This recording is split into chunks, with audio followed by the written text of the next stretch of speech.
बिन विश्वास भगति नहीं।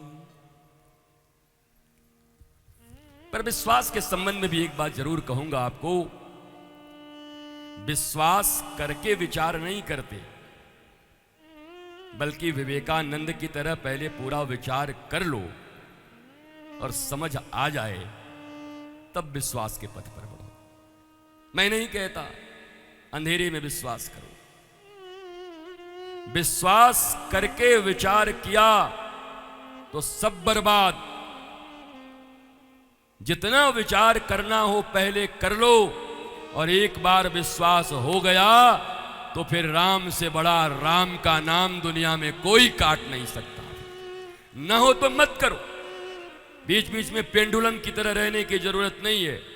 अभी तुम्हारे कुछ कर्म बाकी हैं ढेकी में, अब वो ढेकी में बाकी होगा तुम्हारा मुंडी का कुटाई, तो मैं क्या करूंगा।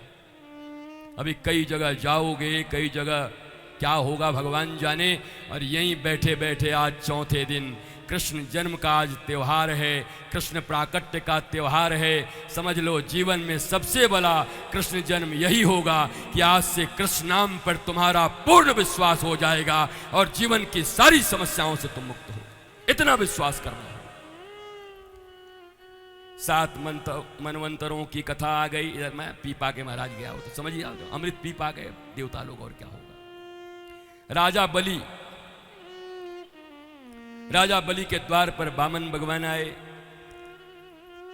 आकर के बोले, राजा बलि बोला कि भैया क्या करूं बताओ, घर बनवा दूं, स्कूल बनवा दूं, पाठशाला बनवा दूं, यूनिवर्सिटी बनवा दूं, महाराज विवाह शादी ना हो रहा है तो कन्या ले आऊं तुम्हारे लिए, बौनी तुम्हारे बराबर। बोला ये सब कुछ नहीं चाहिए। बोला फिर? बोला दान देना है तो मेरी अनुसार दे। क्या? बोला 3 पग भूमि दे। और ये बोला महाराज तुम्हारे इतने छोटे छोटे कदम हैं, खटिया भी नहीं बिछेगी 3 पग में। बोला पहले बेटा दे तो तब बताऊं, छोटा है कि बड़ा है, पहले दे। भगवान वामन बन के आए और फिर भगवान विराट बन करके 2 पग में 7 तल नीचे 7 तल ऊपर सबको माप दिया। बोला बोल तीसरा कहां रखो, तू तो 3 पग दिया है। बलि बोला कहां से लाऊं, सब तो माप दिए 2 ही में। पत्नी बगल में खड़ी थी, तुम मूर्ख ही रह जाओगे। अरे कहो कि अभी तुमने हमारी संपत्ति को मापा है।